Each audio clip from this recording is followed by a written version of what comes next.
Assalamualaikum warahmatullahi wabarakatuh.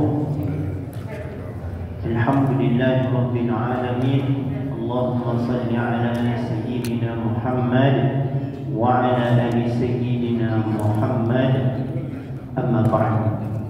Yang terhormat, yang sama-sama kita hormati Ketua Pengurus Masjid Nurul Falah beserta kepengurusan yang lainnya, yang sama-sama kita hormati pula Ketua Panitia Ramadan beserta kepanitiaan yang lainnya. Umumnya kita yang hadir di rumah Allah yang mulia ini, wabil khusus yang mulia yang sama-sama kita muliakan Al-Muqarrab Al-Ustaz yang akan memberikan tausiah kepada kita pada malam hari ini. Pertama dan yang paling utama, mari sama-sama kita panjatkan syukur atas kehadiran Allah Subhanahu wa taala, yang mana Allah masih memberikan rahmat, nikmat, taufik beserta hidayah kepada kita semua, sehingga dengan keberkahan yang Allah berikan itu mampu dan sanggup kita pada malam hari ini datang ke rumahnya Allah menjalankan ibadah kepada Allah Subhanahu wa taala. Mudah-mudahan apapun yang kita kerjakan pada hari ini, malam hari ini, bernilai kebaikan dan bernilai pahala di sisi Allah Subhanahu wa taala. Amin. Amin ya rabbal alamin. Salawat dan salam mari sama-sama kita ucapkan. Allahumma shalli ala sayyidina Muhammad wa ala ali sayyidina Muhammad. Assalamu alayka ya Rasulullah. Mudah-mudahan di yaumil akhirah kelak kita diakui sebagai umatnya oleh baginda Muhammad sallallahu alaihi wasallam. Ayahanda ibunda yang dimuliakan Allah, barangkali tanpa memperpanjang mukaddimah, mari sama-sama kita dengarkan tausiah yang akan disampaikan oleh Al-Mukarram Al-Ustaz Dr. Muhammad Zain SAG MSy. Kepada Al-Mukarram waktu dan tempat disilahkan.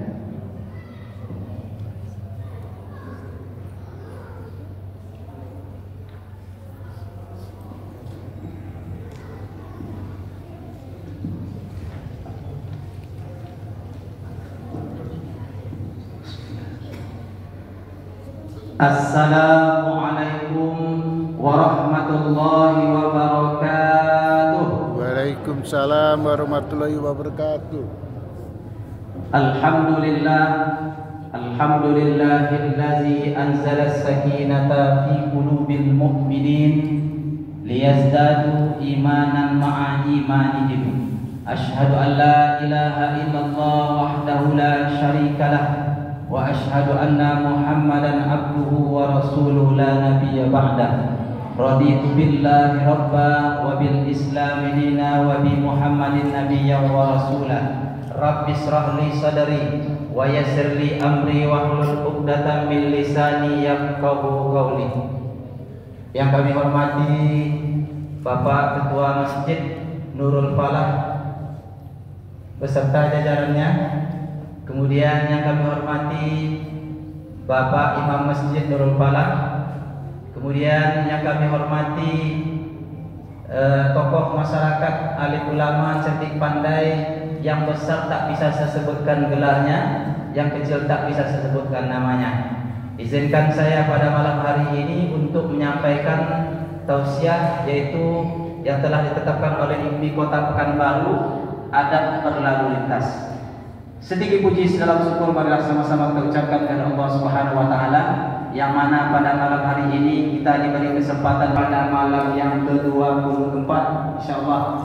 Mudah-mudahan Allah memberikan maghfirahnya kepada kita semua, sehingga kita benar-benar orang yang termasuk beruntung. Karena kata Allah, kata hadis Rasulullah, ketika Rasulullah dan doa dari malaikat Jibril, salah satu di antara doa itu yang diaminkan Rasulullah adalah dan lima adraka Ramadan falayyuqballah. Celakalah orang yang bertemu dengan bulan suci Ramadan tapi dia tidak mendapatkan keampunan Allah. Maka kita berharap mudah-mudahan yang hadir pada malam hari ini betul-betul orang yang mendapatkan keampunan Allah Subhanahu wa taala. Amin ya rabbal alamin. Karena memang kondisi jemaah kita mau dimanapun kita berada, kalau di penghujung itu tidak sebanyak yang di awal.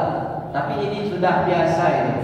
Lumrah itu kenapa? Karena kalau ibarat dalam turnamen sepak bola, peserta awal tidak akan sama dengan peserta akhir.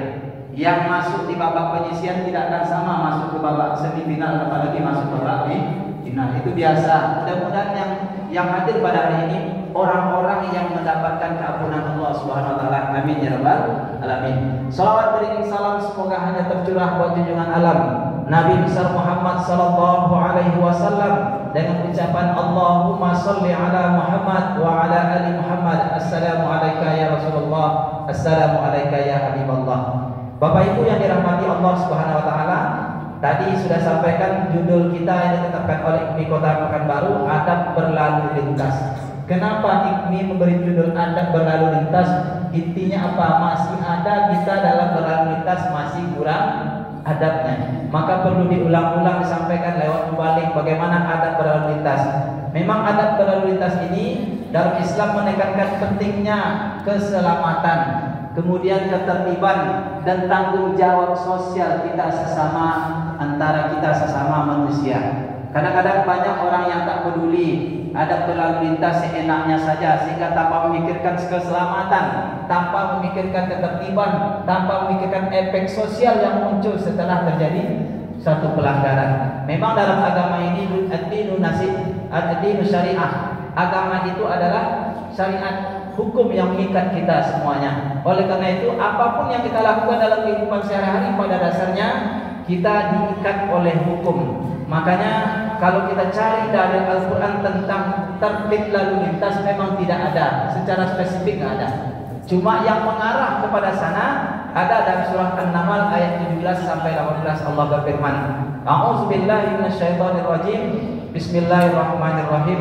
Wa busyira li Sulaimana junuduhu minal jinni wal ins wat tayri fa hum yuzamuna hatta iza atau ala wadil nama qala namalatu ya ayyuhan namalu udkhulu masakinakum la yatimannakum Sulaimana wa junuduhu wa hum la yashkurun. Apa kata Allah dalam surah An-Naml ayat 17 sampai 18? Dan untuk Sulaiman dikumpulkan para tentara dari jin. Jadi Raja Sulaiman atau Nabi Sulaiman itu dikumpulkan para tentara dari jin, manusia dan burung. Lalu mereka berbaris dengan tertib. Jadi jin, manusia dan burung itu berbaris dengan tertib.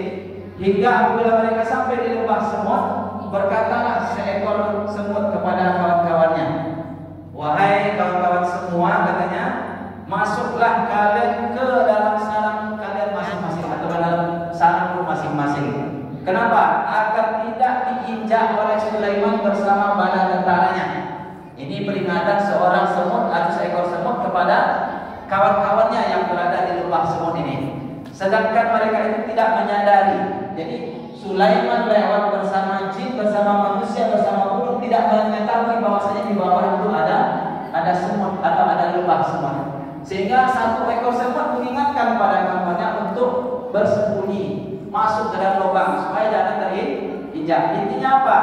Dia menghargai yang lewat itu, dihargai, yang di bawah juga berhati-hati sehingga tidak ada yang merasa disakiti.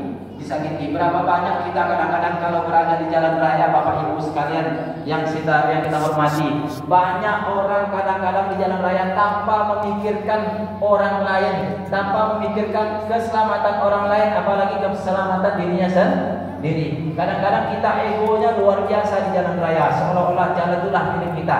Bahasa orang kitanya neneknya yang punya jalan, sehingga dia seenaknya saja. Padahal dalam aturan berlalu lintas diatur dalam rambu-rambu lalu lintas.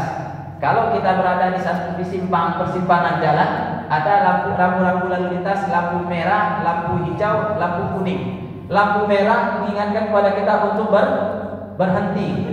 Lampu kuning untuk berhati-hati. Tapi kadang-kadang kita dalam perjalanan baru lampu kuning itu dan cabut langsung, menganggap itu seolah-olah sudah boleh jalan. Padahal kuning itu hati-hati. Perhatikan dulu, udah hijau baru tancap kita. Ini kadang-kadang dalam jam raya itu tidak peduli kita rambu-rambu ini. Bahkan mohon maaf sudah jelas di sana ada perboleh dilarang lewat nyungsang, tapi kita kadang-kadang bangganya melewat sebelah kanan. Setelah itu kadang-kadang kepepet dengan orang yang pada jalur yang sebenarnya, marah pula kita. Apa pula orang ini? Jalan seenaknya aja. Padahal betul dia jalan dia sendiri. Kita yang tak boleh jalan malah masuk. Mohon maaf Bapak Ibu, anak-anak muda sekarang ini kadang-kadang udah jelas dia salah diingatkan, malah kita kadang-kadang dimarahi, bahkan keluar kalimat-kalimatnya yang tidak benar pada kita. Kadang keluar semua kata-kata yang ada nama-nama binatang semuanya keluar. Kenapa? Menganggap dirinya benar padahal itu salah. Padahal aturan dibuat oleh pemerintah adalah untuk dipatuhi, untuk ditaati, bukan untuk dilanggar. Tapi berapa banyak kita hari ini yang senang melanggar aturan pemerintah. Bapak Ibu yang dirahmati oleh Allah Subhanahu wa taala, selain itu juga disiplin dalam berlalu lintas juga merupakan cerminan akhlak seorang muslim. Dalam berlalu lintas itu orang katanya muslim berakhlak itu dia punya disiplin dalam berlalu lintas. Jangankan berlalu lintas, melintas saja kita lewat. Kalau orang tua mungkin seumur bapak ini dulu ada guru di depan kita tak sanggup kita langsung lewat, mikir kita mau lewat di sana. Kalau pun terpaksa juga jalannya sesuatunya kita izin tuan guru sambil merunduk kita izin saya lewat. Anak sekarang coba tengok bapak ibu, jangankan izin lewat, terinjak pun kaki kita tak ada rasa minta maaf. Kenapa? Tak paham cara melewati di depan orang, apalagi orang yang lebih tua. Adabnya kurang sekali. Kenapa terjadi begitu? Tentu ini merupakan PR dan tanggung jawab kita bersama, bagaimana mendidik anak kita yang dipengaruhi oleh media sosial, media massa hari ini kadang-kadang berubah karakternya, apalagi kalau orang tuanya tidak memberikan contoh yang baik. Karena harus anak-anak itu pada dasarnya yang jadi contoh utamanya orang tua. Tapi orang tuanya tidak berikan contoh yang baik, ini yang jadi masalah. Makanya dalam hadis Rasulullah, ketika kita mengajari anak kita sholat, muru auladakum bis shalah, suruhlah anakmu sholat, iza balagati sab'a sinin, jika umurnya sudah 7 tahun, iza balagati asyara sinin falyadribulah, jika sudah umur 10 tahun pukullah dia.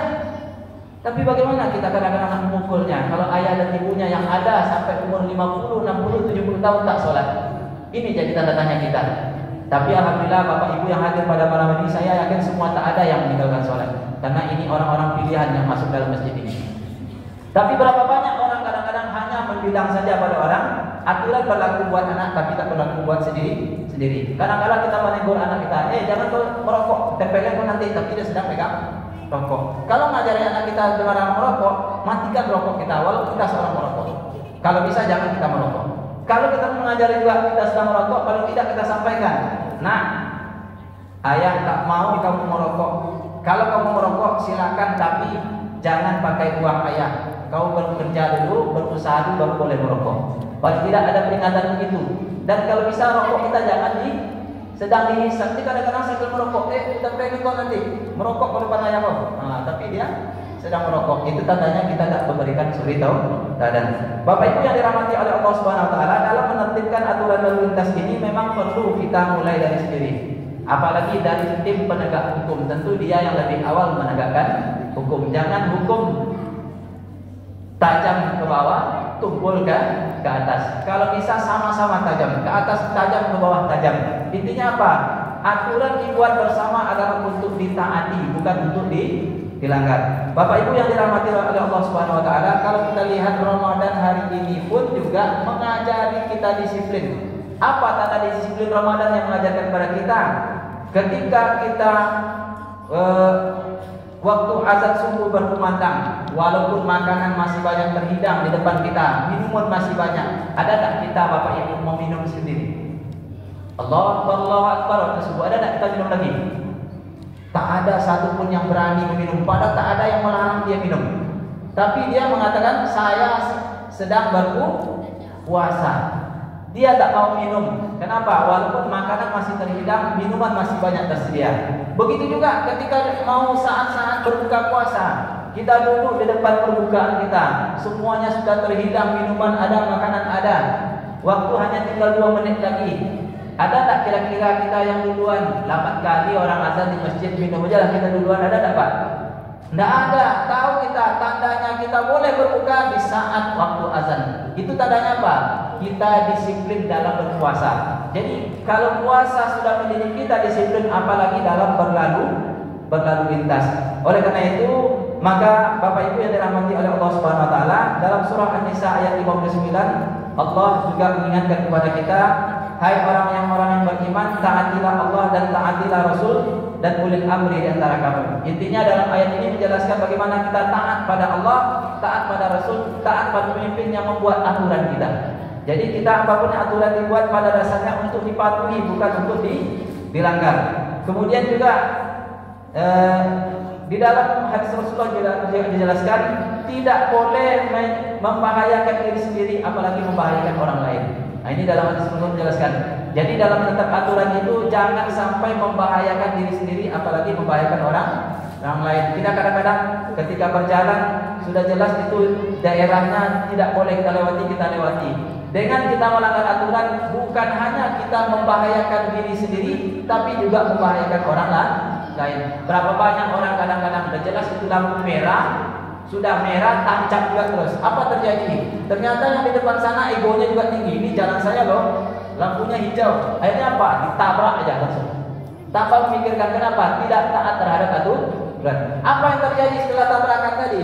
Maka yang terjadi adalah kita sendiri juga rugi, orang lain juga rugi. Kenapa? Karena kita tidak taat dan patuh terhadap aturan yang telah dibuat.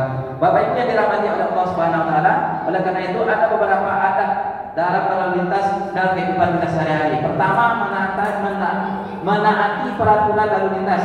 Bagaimana rambu-rambu itu yang sudah dibuat, kita jalankan dengan baik, aturannya yang sudah kita buat sesuai dengan apa dianjurkan oleh ulil amri kita, pemerintah kita. Begini begitu cara aturannya kita ikuti saja. Kenapa? Karena ini dalam rangka taat terhadap peraturan lalu lintas. Kedua, caranya berkendaralah dengan sopan dan sabar. Banyak orang Bapak Ibu yang tak berkendara dengan sopan dan sabar. Pertama, main selonong. Habis itu juga tidak sabar. Dan jelas orang masih macet di depan, dia melasung terus. Titik.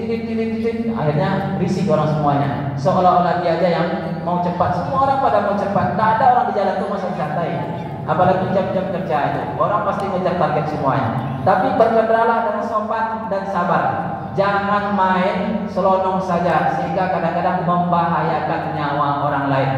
Hifdzun nafs itu adalah kewajiban kita dalam Islam, menjaga diri, apalagi menjaga orang lain.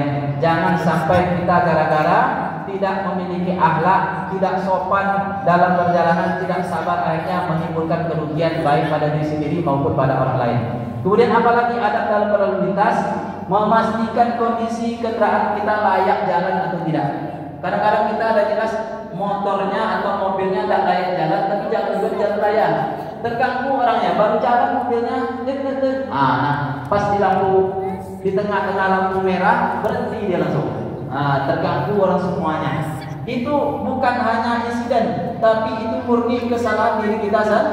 Tidak layak jalan tapi kita jalan juga. Bukan berarti kita meremehkan teman-teman mobilnya buruk tidak boleh lewat jalan raya, bukan begitu. Pertimbangkan kemaslahatan orang banyak, jangan mikirkan diri sendiri saja.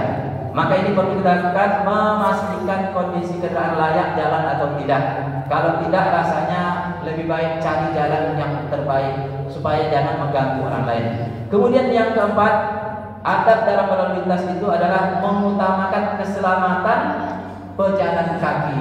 Nah, inilah bagaimana orang pejalan kaki kita berjalan itu jangan sampai terzolimi oleh kita. Kadang-kadang mohon maaf kita mentang-mentang mobil kita baru, motor kita baru, motor kita cantik, pas datang hari hujan kita langsung selonong, berkecepatan tinggi, langsung disiramnya orang berjalan kaki. Apa kata orang jalan kaki? Kurang ajar, tak punya perasaan. Dan jelas ini air banyak dia bawa kencang-kencang. Akhirnya apa? Muncullah caci maki orang di jalan. Apalagi doa yang didoakan orang lain. Karena doa orang teraniaya diijabah oleh Allah. Apalagi sempat pas basah bajunya, mudah-mudahan kamu tabrak oleh musuh nanti. Kalau udah keluar kalimat itu ternyata di depan sana tabrak oleh musuh. Kenapa? Karena orang lain teraniaya aniaya. Maka inilah dalam berlalu lintas kita mengutamakan adab, karena memang kita kalau tidak ada adab yang mengatur ini, orang tidak patuh kepada aturan dan tidak ada ketertiban, sulit ditegakkan keselamatan baik pada diri sendiri maupun orang lain. Dengan menerapkan adab berlalu lintas ini, dengan sendirinya ajaran Islam, di dalam ajaran Islam kita tidak hanya menjaga keselamatan diri sendiri, tetapi juga berkontribusi pada ketertiban dan kesejahteraan masyarakat sejalan dengan tujuan syariat Islam. Karena pada dasarnya syariat Islam itu yang dicari adalah maslahahnya, bukan maksadatnya. Jadi ibaratnya sedia payung sebelum hujan, dikasih dulu aturan sebelum dia jalan. Maka kita sebelum ngambil SIM itu kan harus dites dulu, layak dia jalan atau tidak. Jadi tak seenaknya kita mentang-mentang punya duit banyak langsung beli mobil sembarang aja bawa nabrak orang. Itu efeknya berakibat yang tidak baik buat orang lain, karena kita sulit menyelamatkan nyawa orang lain. Padahal dalam Islam itu hifzun nafs itu adalah hukumnya wajib. Menjaga nyawa itu hukumnya wajib. Oleh karena itu Bapak Ibu, pada malam hari ini kami menghimbau kepada kita semua, mari kita taat dalam berlalu lintas. Mudah-mudahan kita bisa menyelamatkan diri kita sendiri, menyelamatkan orang lain, dan juga memberikan ketentraman kepada orang-orang yang berada sekitar kita, sehingga nilai sosial ini muncul dalam hidup dan kehidupan kita sehari-hari. Inilah yang dapat kami sampaikan karena dibatasi oleh waktu. Mohon maaf bila ada salah dalam penyampaian. Saya sudahi dengan kalimat wabillahi taufiq wal hidayah, wallahu muwaffiq ila aqwamit thariq. Wassalamu alaikum warahmatullahi wabarakatuh. Waalaikumsalam warahmatullahi wabarakatuh.